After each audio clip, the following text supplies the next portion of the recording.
sound you hear is the worst storm of the summer. This is the start of Octoberpod.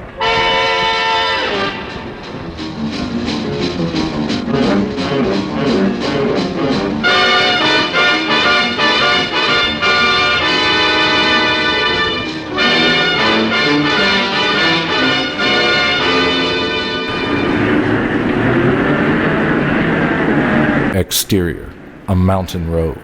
Night. A big refrigerated delivery truck snakes its way over narrow roads that wind up the mountain. Roads which the storm has rendered impassable to most. One false move and the truck could trigger a mudslide or slip and tumble down the mountain. I wipe condensation off the inside of the windshield with the sleeve of my jacket and glance over at the driver who is gripping the wheel with white-knuckled fingers. Watch those potholes, Willie. Another tumble like that. We might rip off an axle. Now don't you worry, Mr. October. Whole best you can handle a little rainstorm, can't you, girl? But what I can't figure out is what you got back there. What's so important we got headed back to the October Ranch on a raw night like this? Is it more shrunken heads, or maybe the mummy of King Rootin' Tootin'? No, Willie. It's even better than that. What I have back there is a block of ice containing the only known specimen of Paleoplasticine man. Frozen in suspended animation, preserved in every detail. What's a Paleoplastic Queen man, boss? Paleoplasticine man was a savage, murderous species of caveman from the Paleoplasticine era, who subsisted exclusively on organ meats, bone marrow, and animal testicles. You mean like that leathery, bearded old bastard I seen on YouTube that one time? Exactly. I need to get this ice block back to my walk-in freezer at the ranch before it melts. Then I've invited Professor Mandrake from the Smoky Mountain Paleobiology Institute to examine it, and I plan on live streaming the whole thing whenever he does. This one time, that bastard, that liver-eating gentleman I mentioned, he ate a whole bowl full of horse's testicles with chocolate milk. Willie. Just like he was eating a bowl of Count Chocula. You see that hairpin turn up ahead, right? I says to my buddy, Willie? Jesus, this dumb bastard really likes having a mouthful of balls for breakfast, Willie. lunch, and dinner, and...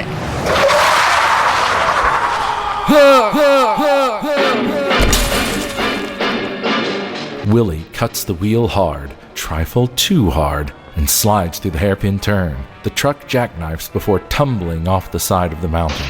The ground is slick and the truck rockets downward with little resistance. At some point, we strike a tree. The back door is ripped off, and the block of ice containing Paleoplasticine man flies out. And then, for me anyway, everything goes black.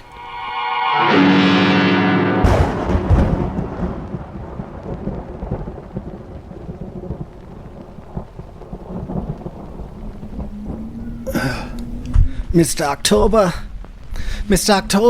hey, boss, wake up, boss.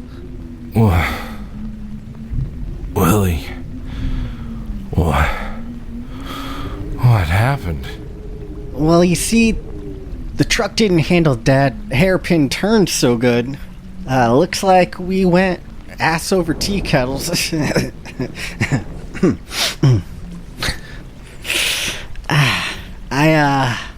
I hit my head pretty good, boss. I can't remember none of my advanced calculus. Why, Willie, I never knew you studied calculus. I never did. That's how come I can't remember none of it. Willie, what happened to the caveman? Is he still in the back of the truck? Sorry, boss. We lost him back there somewhere. Damn. The paleoanthropological find of the century gone. Look at that dry creek bed. It's flooded now. I'd bet you dollars to donuts that our paleoplasticine friend is floating away on those waters right now. If he hasn't thawed out, he's probably made his way to... Say, how long has it been? I mean, how long was I out? Let's see, it's 1:38 a.m. now, which means, Holy cripes. It's time for Octoberpod. We gotta get you back to the studio. Don't worry, Willie. I have a guest host this week.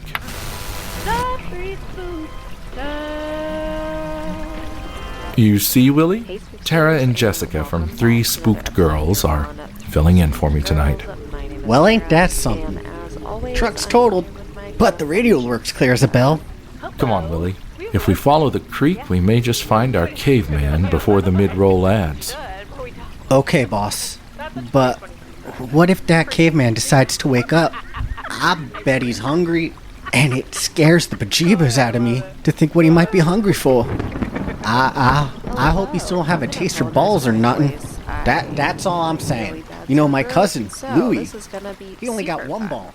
If this is the first time you're hearing me, I normally don't sound like a bag of trash, but it's fine. So, for today, because I was filming Haunted Ground stuff earlier, I decided to kind of keep that wavelength going. And I found a list that is supposedly some of the freakiest real-life haunted house stories ever. Oh. Yes. So I'm like, okay. When I did find this article, there are a few on here that we have already covered, so I'm not going to go over those, but there are some other goodies that we have not covered. So our first one for the evening is the Lemp Mansion in St. Louis, Missouri. The Lemp Mansion in St. Louis, which is known to be one of the most haunted places in America due to its tragic history and links to a wealthy beer baron. What's a beer baron? Is that like... To the Googs. I would assume like a distributor type of situation. A beer baron. Oh, that's an actual name of a bar. No. Beer baron occupation.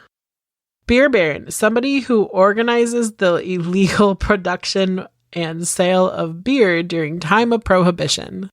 Okay, well this makes sense because we're going to be in the 1800s for this story. So, Adam Lemp, he was a German immigrant and was the first person to produce and sell lager-style beer in the U.S. Well, damn.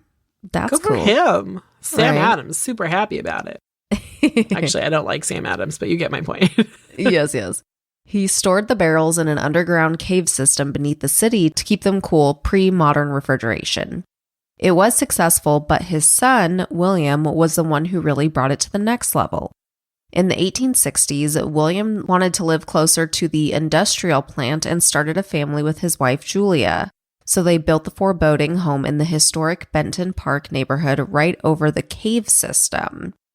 Everything seemed to be taking a turn for the worse in the new millennium, and William died by suicide in 1904 after his favorite of 5 sons, Frederick, died tragically due to complications of tuberculosis. Oh, that's sad. Right? A few years later, his wife also died of cancer in the house. In 1920, the youngest daughter, Elsa, mysteriously died in her home, not in the Lemp Mansion. Did we talk about this one, or did we talk about one that was like super similar? It sounds familiar. I feel like Yeah. a lot of origin stories are like how tragic these are. Right. But I feel like that one was maybe in California, but it's a similar story. I can't remember. Then in 1922, after running the company for years and seeing it flounder during the Prohibition era, William Jr. shot himself in the same room. Oh my God. Okay, no, this is a different story. Oh. Than William, the same room that his dad died in. They both committed suicide in the same room. Oh. That's sad. Interesting, right?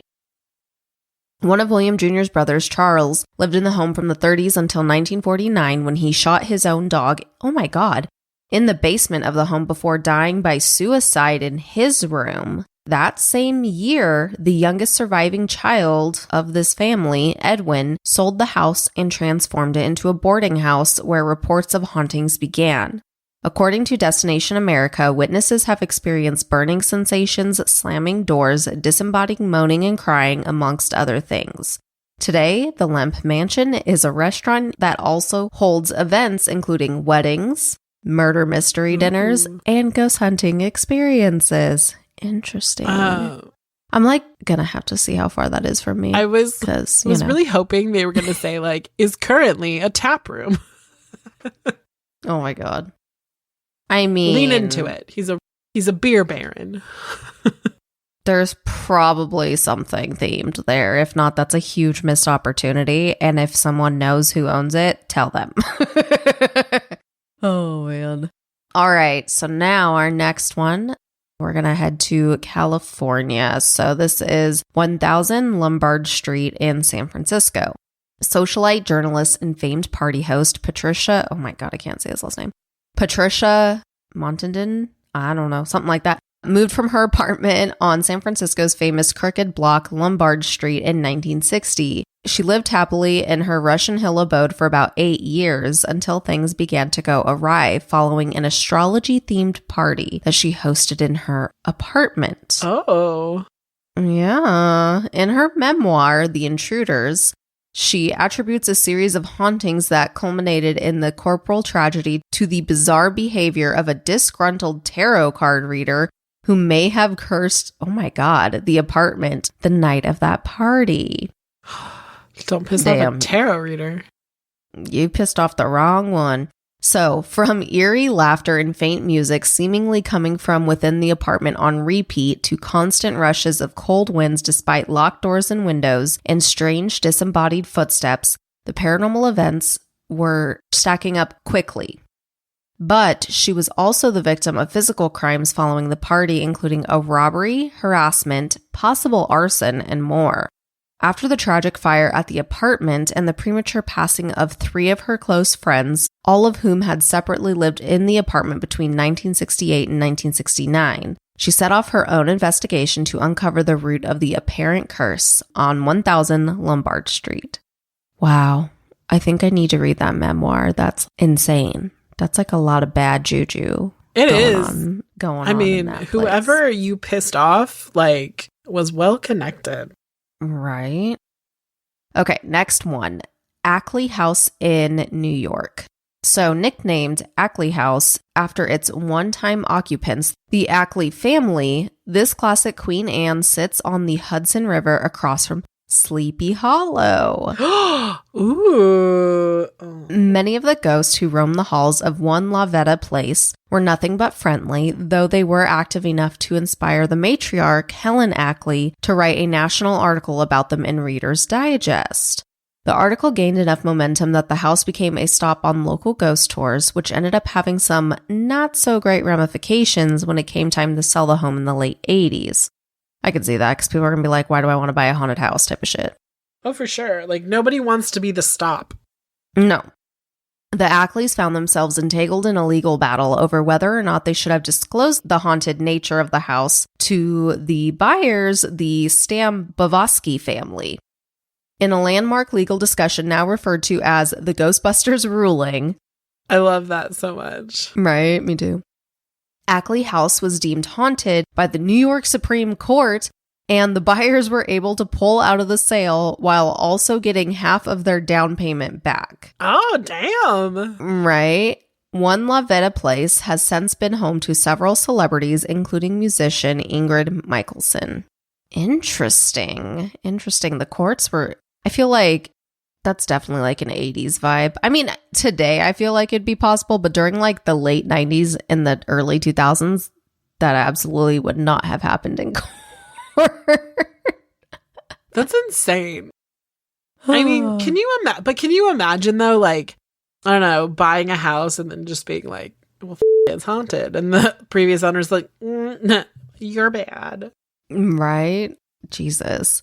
I feel like they should have to disclose that kind of stuff, especially if it's a stop on a freaking ghost tour. Like, That I think they should have disclosed. Yeah. They should have been like, by the way, people will like stop outside. Yeah. Yeah. Because like depending on this family, they could have kids, and that could be quite like jarring if you're waking up on like a Saturday morning and you know you're taking little Timmy out to play catch in the front yard, and then a bus stops. You're like, Right, exactly. It has a Wikipedia page, the court case. I love that. I think we might have to do that one because that's pretty amazing. I'm super excited. I love that it has a nickname of the Ghostbusters. Right? I think now, anytime something like someone doesn't tell me something, I'm just gonna like say like, I'm gonna do the Ghostbusters ruling on you now. That's so great. Oh my God. Okay. Our next one is called the Chop Chop House in Boise, Idaho. I don't know how I like that. The Chop Chop? Uh-huh. I already, it's going to be not fun. So the house is at 1805 West Linden Street in Boise, and it is stated that it's hard to miss. Covered in a layer of soot, with windows broken and boarded up with trash strewn about the yard, the two-story, 2,728 square foot craftsman-style home looks like an abandoned horror movie set. The true story, however, is much scarier. Locals refer to it as the Boise Murder House, or even more eyebrow-raising, the Chop Chop House, which is a I don't like it. I don't like this either. My dumbass is over here going, you know, it would be really great if like you bought it and you turned it into a steakhouse, because sometimes steakhouses are called chop houses. It's all bad. Yeah, right? It's not good. Not good. No. But people were murdered here, so that's kind of gross. That's where I thought this was headed. I should say that. Like, that's where my mind went. Like, somebody calls it that now. Yeah. So it says that the homicide took place more than 3 decades ago, and according to many who lived there in the neighborhood, or even rented a room in the house itself, the basement exudes some haunted energy. There have been reports of shadowy figures appearing and disappearing out of nowhere. Ew, strange liquid oozing down the walls, and more. Oh my God. No, thank you. Yeah. But apparently you can hear the full story of this house in an episode of Dark House. It's a podcast. But apparently there's a guest interview with Justin Long. So that's why I mentioned that, because I know you're about that. Why? Why is Justin Long on this podcast? Maybe he stayed there? I don't know. Did he rent the basement? Ew, probably. Maybe that's why he's starting Barbarian. He got his inspiration. Literally. Oh my gosh. Okay. So the next one is Grey Gardens in East Hampton, New York. So the 4 acres of land the home now sits on is in the Georgia Beach section of East Hampton, one of the most expensive regions in the world, and hence why my ass could not pronounce that right, probably. And it was purchased by a wealthy couple in 1895 before the home was built in the early 1900s. By 1913, it was sold to the president of a coal company whose wife, Anna Gilman Hill, imported ornate concrete walls from Spain to enclose the garden. The house was called Grey Gardens because of the color of the dunes, the cement garden walls, and the sea mist. Later, in 1923, the home was sold to Edith Beale, the parental aunt of Jackie O. Oh my God. Oh. Interesting. Fancy. Right. After a series of misfortunes and financial losses, the home fell into disrepair and was overrun by cats and raccoons. Oh my God. Sometimes these stories, they just like take a weird turn. You're like, where did the raccoon come from? Right. So basically, they couldn't afford to maintain the mansion. The women's story and star power, it says, was made famous by a 1975 documentary. Big Eddie held onto the property until her death Edie, I don't know if it's Eddie or Edie, until her death in 1977, and her spirit is said to remain at the Grey Gardens, which watches over the house. Crazy. And it says, among the believers is the author and journalist Sally Quinn, best known for her column in the Washington Post, who purchased the home from Little Edie in 1979, and she swears that it's haunted. Interesting. Do you know, like, You saying Big Edie and Little Edie is giving me Gilmore Girl flashbacks. Do you remember the episode where Rory and Lorelai are like sitting on the couch and they're watching a show and like Little Edie is singing or something like that and they're like talking about it? Mm-hmm. Are these those people? Maybe. I got to figure out where it is and look back. Yes. All right, so our next house is in Savannah, Georgia, which we know at this point is haunted as fuck. I know. So this is... It's like you can't go to Savannah, Georgia and not be haunted. Like that is the actual thing. Like if someone goes there and isn't haunted, they should get an award. Literally. Okay, so the house that's making its debut on this list is the Mercer Williams house. So this house dates back to 1860, and in the 1970s, famed preservationist and antiques dealer Jim Williams restored the home. So this home played host to 3 untimely deaths, including that of 11-year-old Tommy Downs when he fell off the roof in 1969. That's so sad, but it's like, oh my God. And then the next one is the 1981 fatal shooting of Danny Hansford by Williams and Williams himself when he died in the same room as Hansford less than a year after being acquitted for his death in a 4th trial. Damn. If the story sounds familiar, it's probably because you recognize it from the best-selling book Midnight in the Garden of Good and Evil. I feel like I've heard of that book. Much like the rest of the city, the home was supposedly built right on top of unmarked graves. Rumors about the crime and ensuing ghost stories continue to swirl to this day. Well, yeah, it's probably haunted as fuck. Let's just be real. I looked it up to circle back to the Edie thing. Oh, yes. You said the movie was Grey Gardens? Yeah, I think so. Because that's what that thing was called. Yes, that's the movie they're watching in Gilmore Girls. They're literally watching the movie, talking about the movie. Oh my gosh. The documentary. Yeah, the dialect goes, Rory says, I like these women. Lorelai says, I love these women. Rory goes, poor Edie. Lorelai, which Edie? Little Edie. She's just trying to sing and her mom won't stop talking. Lorelai, Big Edie was so beautiful in her day. Rory, they're both pretty. And then it goes on. But then I was like, I remember this. Like, You're like, this sounds fucking familiar. Yep. Okay, they were watching Grey Gardens. Interesting. Love it. All right. I'm sorry. No, it's okay. It's just like it all connected. That's funny. Okay. Our next one is the Jean Harlow house in Los Angeles, California. So, this home is said to have a very gruesome history. In 1932, it was home to the iconic actress Jean Harlow and her abusive husband, Paul Byrne, who shot himself in the head while standing in front of the mirror. Their butler discovered him and called MGM instead of the police, so there wasn't a ton of rumors that it wasn't actually suicide. What? There's so much to unpack in that sentence alone. Right? And it says many suspected Byrne's ex-girlfriend, a suspicion exacerbated by her jumping off a boat to her death a couple days later. Holy fuck. Oh my God. Could you imagine if like TMZ was around back then? Oh my God. Yeah, for real. That would have been like everywhere. So, Jean moved out of the house after his death, but she only died a few years later at the age of 26. But wait, it gets creepier. Oh, good, because that's not bad enough.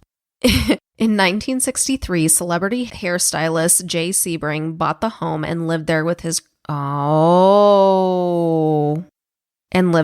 girlfriend Sharon Tate until she left him for Roman Polanski. They were, you guys already know the story, but that's fine. They were still friends and remained so until both of them were murdered by the Charles Manson cult, as we all know. And if you are newer, we did a 2-parter on the Manson family in 2019 or 2020. And Tate was the same age as Harlow when she passed. That's also fucking creepy.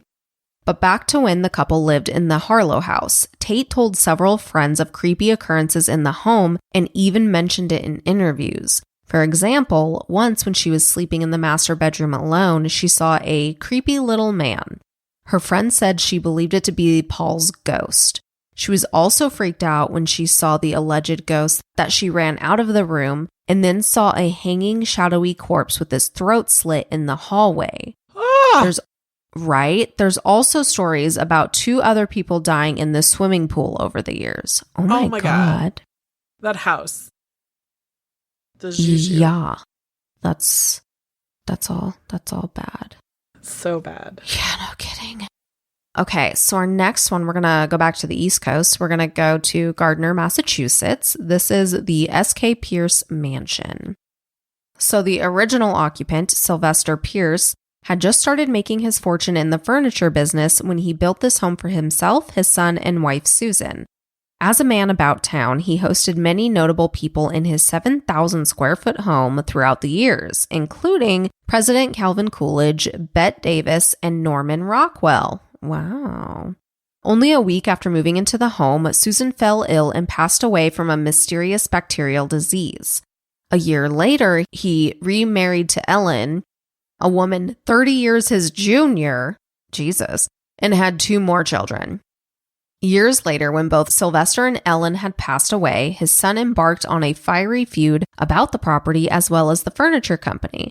But the Great Depression swept in and made their choices easier since the company basically went bankrupt. The youngest son, Edward, was given control of the home when he turned it into a boarding house. It became a hotspot for illicit activities, including murder and sudden tragic deaths of several occupants. Well, the sudden tragic deaths. Right? I'm like, that's the same. I mean, unless we're also talking like they got sick and died mysteriously, but otherwise murder kind of covers that. Mm-hmm. As a result of these violent ends, guests have reported every kind of haunting imaginable, from visions of apparitions to flying objects, disembodied voices, pressure temperature drops, and more. Ooh. I can skip that one, I think. I'm okay without that. I don't like the pressure drops, like that kind of thing. Like, yeah. The whole like air thing doesn't bother me, but the pressure drop gives me that like weird mystery spot vibe. Right? No, thank you. I agree. Alrighty. So now we're going to be in Ohio. This one is the Mudhouse Mansion in Fairfield, Ohio. So, it is said that this mansion has a bad reputation. Nobody can seem to agree on when it was built, but it dates sometime between the 1840s and 1900s. Unlike the other abandoned mansions on the list, you can sadly no longer visit it, as the home was demolished in 2015 after not being occupied since the 30s. The last resident, at least legally speaking, was Lulu Hartman Mast, and the current owner of the property is her relative, Jean Mast. Because there's so little information about who lived here and when, and because abandoned places tend to ignite the dark side of the imagination, there are tons of legends around alleged atrocities occurring and consequent hauntings. The sources don't seem very credible, though. So that one's kind of a give or take. So you can do with that. I like when the people that write, like the journalists that do these kind of lists for us, actually include ones where they're like, people say it is, but it might not be. So just take what you will. You know what I mean? It shows that they're being subjective with that. And I like that. I agree. Right. Alrighty, y'all. Well, I've arrived to the last one on the list I am going to bring to you today in this little spooky stabby. It is more specifically 455A Sackett Street. You never hear much about haunted apartments as haunted houses, which is strange considering that apartments have much more turnover and therefore a higher likelihood of something or someone evil having lived there before you moved in. That's a really good point. There was definitely the case of 455 Sackett Street in Brooklyn. One woman who grew up there writes about her firsthand experiences, including unexplained fires, seriously bad energy, family tragedies, personal suffering, and here's the kicker. The body of a child was discovered in the wall after several suspicious sightings of a similar-looking shadow child in the mirror. Oh my God. Yeah. And not only has she made these claims, there are tons of other people who have lived there and back up her stories. Creepy. But it's funny because the journalist put, I'll definitely not be requesting an in-person viewing of this place, private balcony or not, if the address ever pops back up in my feed. Yeah, no, don't do it. Don't do it. That's I'm sorry. scary. Like, I don't know if I could ever live in a house where they found a child's body in the wall. Can you imagine being the one that lived there when they fucking found it? No. I wonder if anyone was living there. I'm like, I have like, so that's another one. I'm like, okay, add this to the list because now I need to know like all the things and how they found out. And oh my God, that's so fucking scary. It's just one, whoever lived in the house while the child was decomposing is the one who did it. Because there's no way that you're like putting a body in a wall and then leaving the house. Right, exactly. Unless it was like empty at the time and the person that did it knew that. Oh, that's true. So it could be a resident. Yeah, that could either be a resident in a different apartment in that building or they had previously lived there, like you said. It's also like the fact that it's in an apartment building. Right.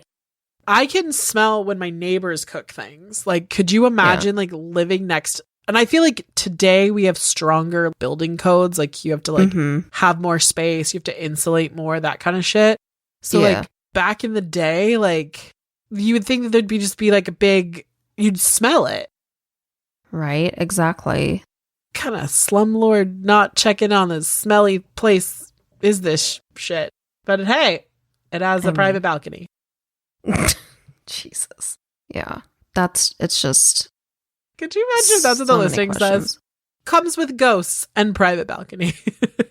I could see that. I could see that. There are people out there who'd be like, I'm in. I got this.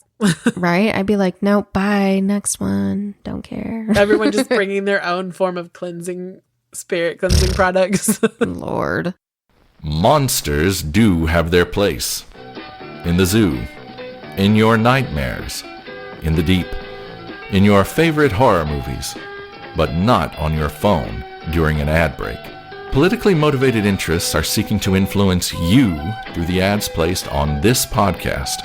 Hi, I'm your host, Edward October, reminding you that we have very limited control over the ads you hear on Octoberpod. Please remember that only the ads and promos I read with my own voice carry the endorsement of Edward October and Octoberpod. Furthermore, I and the makers of Octoberpod repudiate any entity advertised which seeks to promote hatred, anti-American or anti-democratic sentiments, or the spread of misinformation. Now, with that in mind, Octoberpod will return after this brief ad break.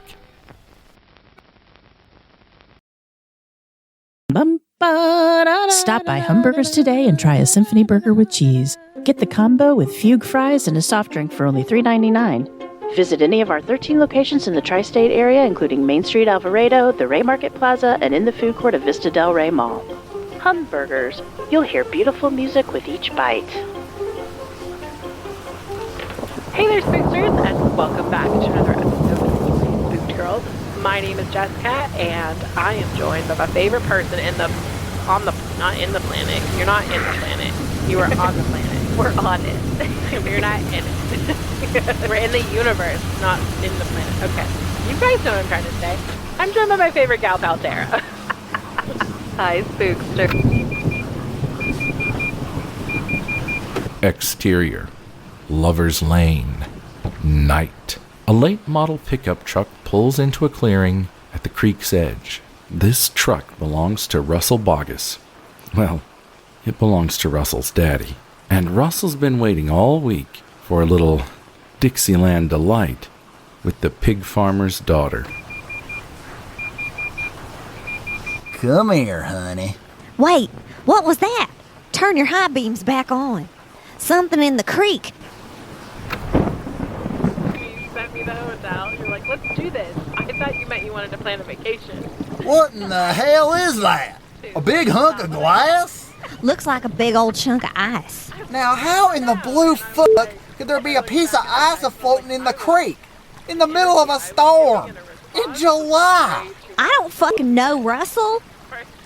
But that's ice, sure as shit. Hell, I can see it melting from here. Reckon there's still snow somewheres way high up on the mountain. Maybe a chunk of it broke off and floated down the creek? I ain't got no idea. All I know is you look awful purty with your hair all wet like that. Russell, you little horn dog. Leave the radio on. All them spook stories get me good and tingly.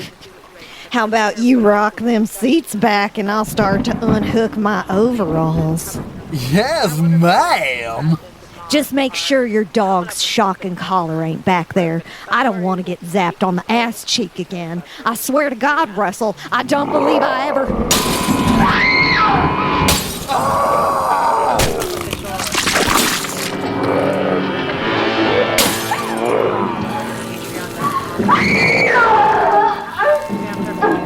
Go check it out.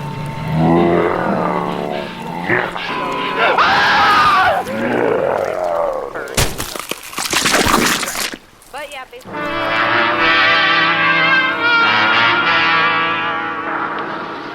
Willie, come look at this. The windshield of this truck's been smashed in. Smashed in with a wooden club, if I'm not mistaken. The headlights are still on. Holy cripes. That's Sassy Sue and Russell Bogus. Sassy Sue. Her father's a pig farmer. She was the Smoky Mountain pulled pork queen 3 years in a row. Unfortunately, she won't be winning any more beauty contests. Her liver's been ripped out. And look at those compound fractures in her arms and legs. All the marrow's been sucked from her bones. Balls. What? Russell's balls. Been ripped off. And he must have bled to death after that. Where'd his balls go? They've no doubt been eaten. Just like Sassy Sue's liver and bone marrow. Our paleoplasticine man has been here. His ice block is still thawing in the creek. Come on, Willie. You can't be far. Okay. But I'm gonna let you be in charge of talking to the caveman and convincing him not to eat your We're going to balls. talk about an Austin landmark. We're going to be talking about the Driscoll Hotel, which is located at 604, I believe it's past Brazos. If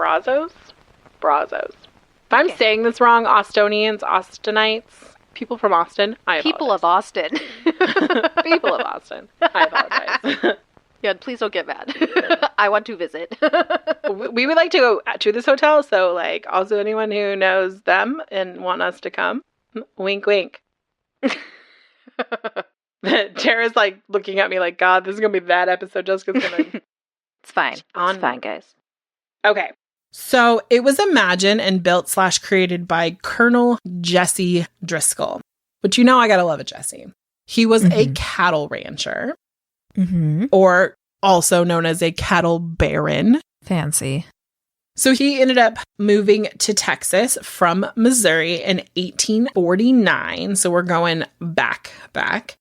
And he had a lot of money. And it was because he was in the Confederate Army and he was a war profiteer or because he basically supplied the Confederate Army with the beef throughout the Civil War. So he had money and he had a dream, and his dream was he wanted to open a grand hotel in Austin. And in 1844, he went to 6 in Brazos and paid, which is like the corner it's at, and he purchased the lot or the plot of land, and he only paid $7,500 for it. Damn. Right? Good times. It is built in a Romanesque style. Basically, it's a Romanesque style building. The only difference in it not being like a true Roman kind of vibe is that the archways are more simplistic in this revival than the original, like in the 11th and 12th century. But this is just a little bit more simple. And it was completed in late 1886, and it would open on December 20th. So almost to 1877. I always joke anything that's done in December is basically someone just hurriedly trying to get a tax write-off. My biological mother was born December 31st, and I always said that my grandparents wanted a tax write-off. That's why. She was hurried into the world. So he basically was like, okay, I'm going to build this grand hotel, and he's going to name it after himself. So he named it the Driscoll. And at the time, it was considered the finest hotel south of St. Louis. Oh. The building now is comprised of 2 interconnected buildings. It's the original one, and then in 1930, they built an additional one. Mm-hmm. The original building was designed by a local Austin architect by the name of Jasper Preston. And this is something I thought was really cool. It has over 6 million pressed bricks in it. Like, that's a shit ton. That is. And you know this is the 1880s, so we're talking basically hand-pressed bricks. Yeah. And it also had white limestone kind of accents. Oh. The original hotel had 60 rooms in it, and 12 of the 60 were corner rooms. So that's pretty freaking cool. Which actually kind of makes sense, because if you think about it, it was like a 3-story building, and it had 4 corners. Now that I say that, I'd like to take back my awe and wow. Just want to take that back. The hotel had a 4th story, and it was like an open rotunda that had like a sky cap dome. And they had skylights and stuff in there so they could open them to get breezes to cool the place down. But that was changed out in the 1950s due to the invention of air conditioning. I mean, I don't think I want to point out that I don't want people to be like, Jessica, air conditioning came on before that. I am aware. I'm just saying that due to the invention of air conditioning, they were able to upgrade. So basically, this hotel became the hustle and bustle of the area. And at the time, it had separate parlors for men and women. It had a children's dining room, and it had a bridal suite in case you wanted to, get hitched there. It also, one of the things that they did is they had access a different way in so that women could go in and not have to be in the cigar smoking lobby where all of the cattlemen hung out. So they were very considerate of the way that they did this. So like I said, it opened on December 20th, 1886. And in January of 1887, because 1886 was an election year, they threw Governor Saul Russ. He had his inaugural ball there for becoming the governor. So that's pretty cool. It didn't stay open for that long because it had to close in May of 1887. So it had a good 6-month run for a little bit because basically Driscoll spent all his money. So what happens when you build a fancy ass place. Gotcha. Yeah. It also, just to happen at that point in time in history, there was a drought and his cattle had all died. His cattle inventory had decreased. So he was hurting, but it would stay closed for a little bit.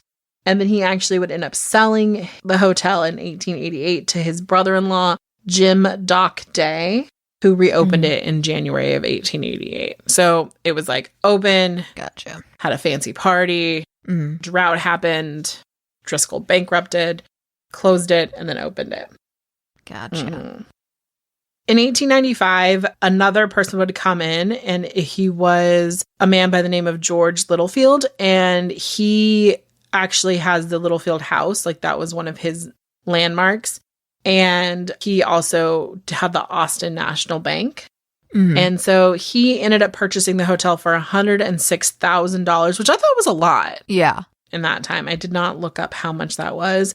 And then he put $60,000 worth of renovations into it. He included electric lighting and steam heating, and he added more bathrooms, which I'm going to say something as a person who has to work in hotels often for conferences.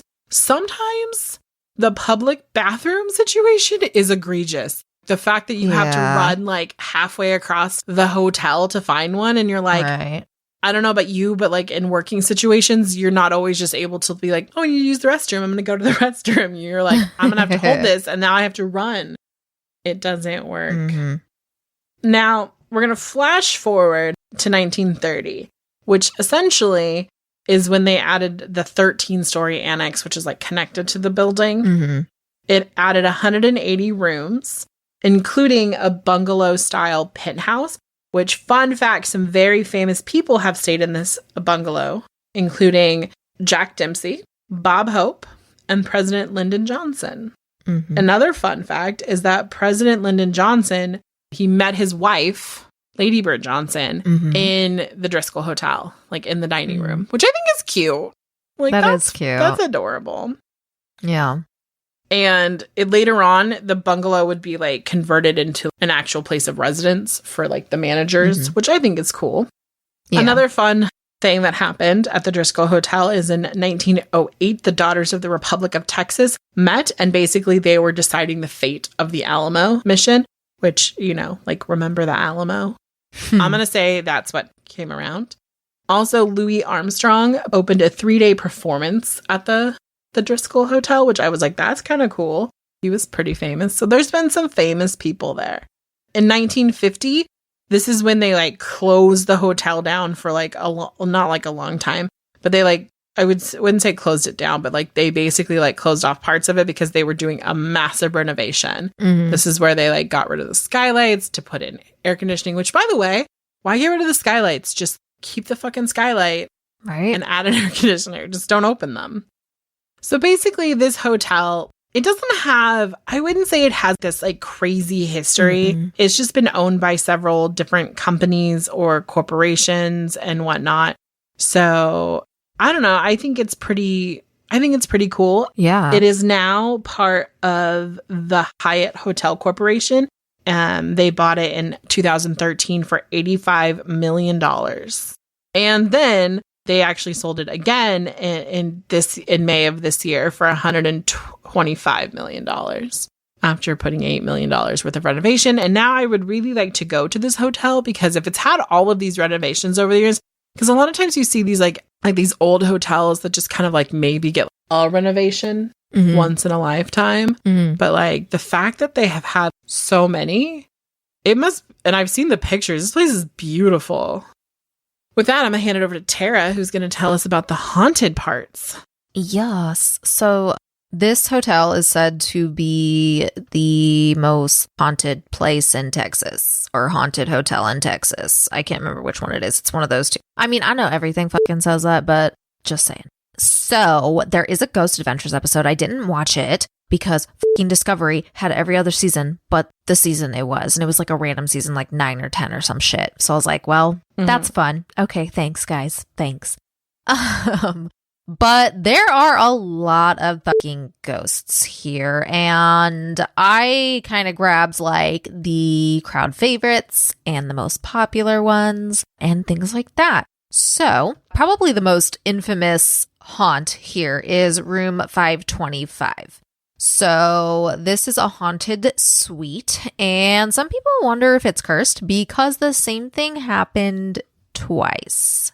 So there is a woman who, there really isn't a lot known about her, but she committed suicide in room 525 after her fiance called off their wedding. And it is said that her ghost walks through the halls, and she's in like a Victorian looking gown, is what people have said that have seen her. So she's from like way back. So interesting. But the second one is the one that's talked about the most. So this woman, she died in 1991, so 31 years ago. She was said to be a Houston socialite who escaped to the hotel after she got left at the altar. And she went on a massive shopping spree with said almost husband's credit card. And one article I read said she spent $40,000. Damn. Yes. And she was last seen with all of her shopping bags heading back up to her suite, which was room 525. And according to the story, later that night, while she was sitting in the bathtub, she had a gun and a pillow and shot herself. She used the pillow to try to muffle the gunshot sound. And since then, they say they see this bride, or almost bride as well, either carrying her shopping bags or her pistol down the hall before she goes through the door of 525. So she haunts that hall. I just think it's weird that like most women don't commit suicide via gun because of the mess it would make. I mean, if I had just spent $40,000 on a credit card that wasn't mine, I I feel like he might have found her and shot her, but I don't know. I could be wrong. I mean, that's what I was accusing. Right. Okay, so the next one is kind of like two in the same. So it's the senator's daughter and the painting. Now, guests of this hotel frequently report seeing a entity that's a young girl along the grand staircase. And according to the story, this apparition was a senator's daughter. It all began back in 1887 when the Drizkill was hosting a special function for the year's legislative session. And since the capital of Texas was still under construction, they opted to hold this here. And during the event, the senator gave his daughter a ball to, distract her, let her go off and play. And it was said that she went and played on the staircase. She was bouncing the ball up and down, and it went too far. She tried to grab it and fell down the stairs and died. Yes. Now, her spirit itself, it is seen all throughout the hotel, but those that are familiar with this location, you might see a picture, like a kind of creepy picture of like a little girl. There's like a little girl holding flowers. And the girl in the picture, her name is Samantha. So people think that that little girl entity in there is her. And it's really debated because there's no actual evidence that they can prove that it's her. It's just assumption. But, that's kind of an interesting coincidence. Or it could be even worse, and she's sad because she's, haunting this place and she just wants to be near another kid. So that could be why she's around the painting. That's true. And that's sad. Also, it might, to think of it like this, if you're looking at the picture of the little girl, you might be thinking like, oh, that's a cute little girl. And and then it might kind of like open your eyes to see other things. I don't know. Just thoughts. Yeah. Yeah. And many people have reported different creepy paranormal encounters near the painting, but do not fret because she is described as a friendly spirit because most of the reports of her activity is that she plays with other children in their rooms or in the halls, which made me think maybe that's not her. And, she just wants to be around kids because that's what this sounds like too. She just wants to play with other kids. But some people have reported, like the parents, what? It's her best friend. Oh my God, that's so sad. I know, that's why I made the gasping noise. Oh. But parents whose children have went through this, they have reported that when they ask their kid who they're playing with, almost every kid said Samantha. That's creepy. Yeah. Now, what's interesting is I don't know if this source I got it from, reported it wrong, or if there's just another story that's basically same, because there was also some stories about a little boy entity, but he literally died the same way as the little girl. So I'm like, did you just write boy instead of girl? Like, I don't, you know what I mean? I'm not sure. Some fucking dangerous stairs, apparently. Yeah, so I'm like, okay, more than one kid has died on these stairs. Like, y'all need to watch fucking kids or something. I don't know. That is not the truth. If your children keep dying, I don't think it's the hotel. I mean, I think it's a little bit the hotel, but mostly the fact that you're not watching your children. Oh my gosh. But no, same thing. He had a ball and he went to go get it. And guess what? He died? He died, yes. So weird that that's the same. But people have caught recordings of a ball bouncing against walls, and at the same time, it's scary. There's like mischievous giggles and shit. And I'm like, ew. Okay, I have like a weird thought. What if those two stories are true? Like it's a boy and a girl. Yeah. And whichever one died first pushed the other kid. Ew. Oh my God. Just, out here spouting weird facts. Creepy. All right. So it is also said that Colonel Jesse himself is a resident poltergeist or ghost at this hotel. So he was known for standing in the lobby and he liked to make small talk with the guests. And he was always a dude who had a cigar. He always had a cigar going. even though the hotel is non-smoking. Many people have said that they do get random scents of cigars. And there was one story of a security guard. He was working and he caught like a really strong whiff of cigar smoke. It's like so much so he thought somebody was like lighting up right there. You know what I mean? Mm-hmm. And so he leaned over the balcony where he was at so he could look. And then right behind him, directly right behind him, he heard a man's voice say, "Got a match?" And of course, he turned around and nobody else was fucking there. Dun, dun, dun. And then there's a rumor, can't confirm or deny, that said security guard was so creeped out by this that he literally quit. I mean, that tracks. Like, if you were afraid of it and you were like, I can't do this. Right. And then also, apparently, he has a thing for female musicians. A lot of females in general say that they felt like touches and stuff. And a couple noteworthy people. So Annie Lennox actually has a story involving him. And she claimed he selected her stage outfit while she showered. I need more information. Like, was it just laid out for her? That's it. Yeah, I guess. Because I'm going to say that was probably like your manager. Right? No offense. Just spitballing ideas. Yes. And Johnette Napolitano of Concrete Blonde, I don't know what that is, wrote a song called Ghost of a Texas Ladies Man. And this was inspired by her night of paranormal shenanigans with him, which is nothing even like super scary or anything. When I say like he likes to touch like women and stuff, it's not like bad. It's just like it's their arm and their back. That's it. So it's like attention. Like he's getting somebody's attention. Yes, exactly. So he's not a malicious ghost. So there's that. Now, the next one is the ghost of Peter Lawless. And basically Peter is a real person. He worked as a ticket agent for the Great Northern Railroad. And when his wife passed away, he moved into the hotel. And he was on the 5th floor. And he lived there for a total of 31 years. Fuck. Yeah.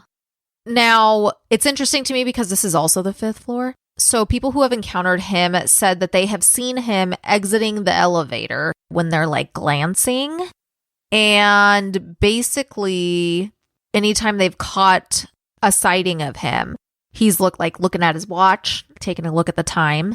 And then he will give a little friendly nod to the staff at the front desk and then disappear. Going to work. He's just doing his thing. And people have reported having tingling sensations before looking up to like see him there. They've described his apparition as having black hair, wearing dark pants, a white shirt, and having a pocket watch.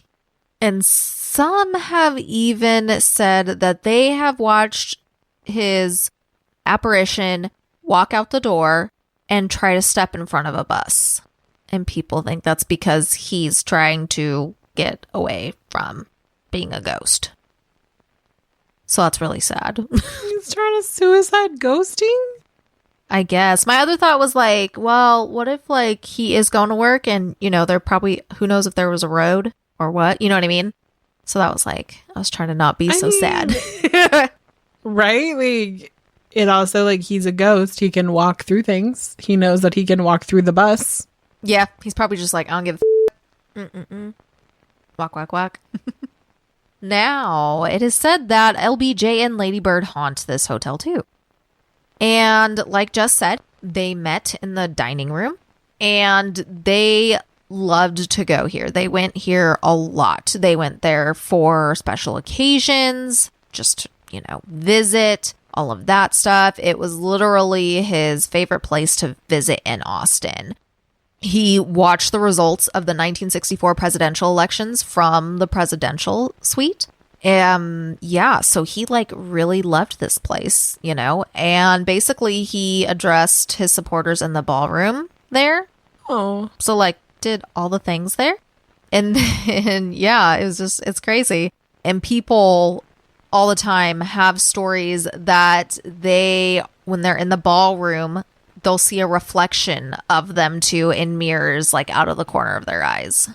Okay, can we just talk about how fucking sweet that is? Like, they met there and they've decided to spend their afterlife there. Like, chef's kiss. Right? So yeah, I feel like a lot of these ghosts it's like a hotel of friendly ghosts, basically. I love it. Right? I know. So it's like it wouldn't be scary because it doesn't really sound like, unless I'm totally wrong, it doesn't even sound like the two women from room 525 are malicious spirits or anything like that either. I mean, I guess the way I look at it is that, like, not every haunted place has to be evil. Yeah, no, for sure. And I like it. So, yeah, that's my little spiel on the haunts for this hotel. So I'll let you wrap us up. And I have now added this location to my want to go to. Yes. If you've been to the Driscoll Hotel and you have seen the ghosts, please tell us which ghosts you've seen and your experiences. We'd love to read it on, like, you know, maybe a listener story episode. That'd be great. Yes. Alfred Hitchcock once said, and I'm paraphrasing here, "It's terribly rude not to believe in ghosts. After all, they believe in you. Show the ghosts in your home how much you believe in them by giving this podcast a 5-star rating." Interior. Emergency shock trauma ward. Morning.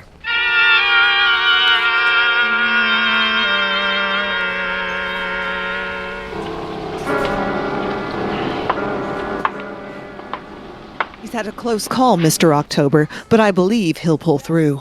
Thank you, Doctor. May I speak to him? Only for a minute. He's heavily medicated, so whatever he says might not make a lot of sense. Right this way. I'll be back in a minute. Hello, Willie. Boss, is that you? Yes, I'm here. Are we out of danger? Yes. And you were very brave. You saved my life. You saved the lives of dozens of people in town who were being attacked by that caveman. Really? That don't sound like me, boss. We tracked him all through the night. Finally caught up to him in a Walmart. He could have killed every soul in there if not for you. When you saw that caveman swinging his club and rampaging through the health and beauty aisle, something inside you snapped. You charged at him, screaming, "Not my balls! Not my balls!" And you managed to subdue him. Time's up, Mr. October. Willie needs his rest. Did I kill him? Yes, Willie. Now go to sleep. How? He bled to death after you ripped off his balls. Oh, so that's how come I got a funny taste in my mouth. All right, Mr. October. Time to leave. Willie, just lay back and listen to the radio. It'll help you doze off. And so closes The Caveman Murders, written especially for Octoberpod by John Iger.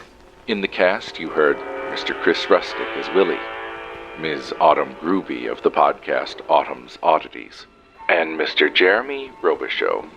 Special thanks to our guest hosts, Tara and Jessica, of the podcast 3 Spooked Girls, part of the Bloody FM podcast network. Listen wherever you get your podcasts. Stick around after the credits for a brief word from some of our fellow indie podcasters, creators, and friends. There may even be some bloopers and outtakes as well. You have been listening to Octoberpod. Octoberpod is produced, edited, and directed by Edward October. The series co-producer is MJ McAdams. Logo and banner graphics by Jessica Good. Edward October illustrations based upon an original character design by Nick Calavera. Select still photography courtesy of Unsplash.com. Select music cues by Dr. Dreamchip, various stock music and sound effects courtesy of freesound.org. Music cues from Bigfoot Apocalypse and Thorax, theme from Octoberpod, composed by Nico Vitese. All other images and music FX cues, except where noted, are sourced from within the public domain. Watch Octoberpod home video on YouTube for new videos each month. Follow us on Instagram and on the dumpster fire formerly known as Twitter at OctoberpodVHS and on TikTok and Blue Sky at Octoberpod. Or find all of our links on the World Wide Web at OctoberpodVHS.com. For business inquiries or story submissions, email octoberpod@gmail.com. If you enjoyed Octoberpod, we'd be very pleased if you told your friends about us. And comment with a 5-star or equivalent rating wherever you're listening. The man who spoke to you was Mr. Edward October.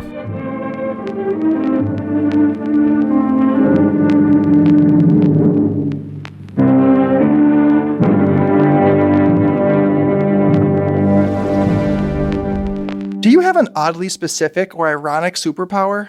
Are you sidekicking for a superhero who takes all the credit and forgets your name? Well, I can relate. Come to Second Fiddles, a support group for sidekicks like us. We're also LGBTQ friendly. What does a Q stand for again? Quiet! I'm recording something. Max, are you creating an advertisement to increase awareness of our support group? Well, I'm trying to. Should you really be calling it a support group? I don't feel very supported lately. I forgot what I was gonna say next. Perhaps you could say something such as, listen to Second Fiddles wherever you enjoy podcasts. What the are you talking about? I am breaking the fourth wall. It is fun. Never mind, I'll try this again some other time. See what I mean? Not very supportive. I don't even know why I bother. Hey there, friend.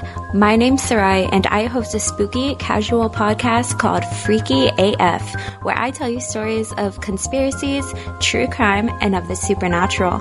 So if that's your kind of shiz, come check us out. I'm sure we'll be great friends. You can listen to us on Apple Podcasts, Spotify, Spreaker, and a bunch of other places.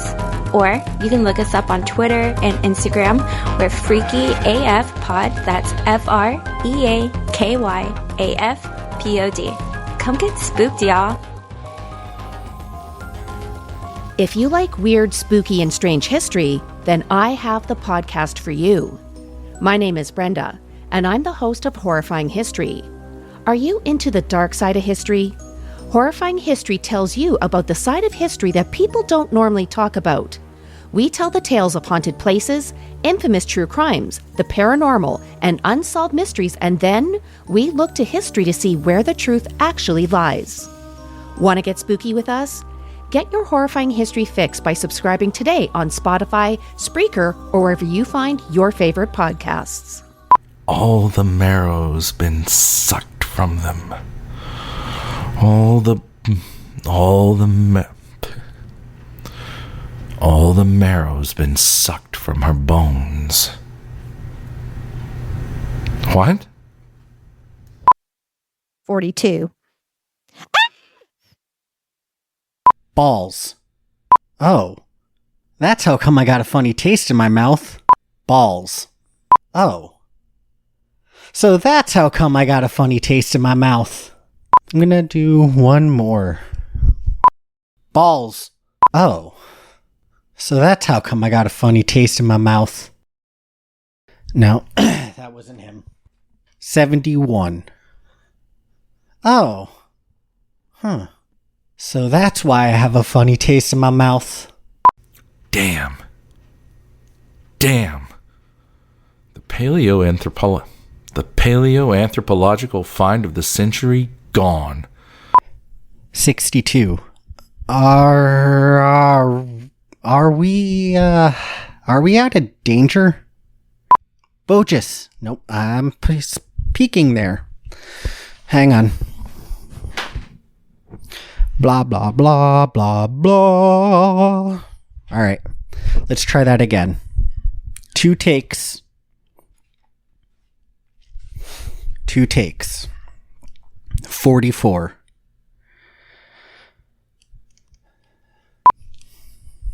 22. Nope, sorry. Scratch that. 20. 12. Having a little trouble with this one. Gonna come back to it at the end and see what I can do without destroying your eardrums. So hope for the best. 44. And for reference, I'm doing 2 takes of this because I wasn't sure if it's Bo Guess or Bo Jess. Holy cripes. That's Sassy Sue. Scratch that. We're going to start 2 takes now.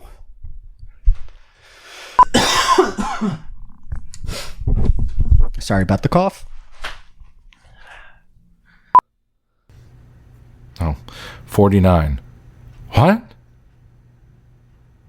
That last one was 47. Unfortunately, she won't be waiting. 49.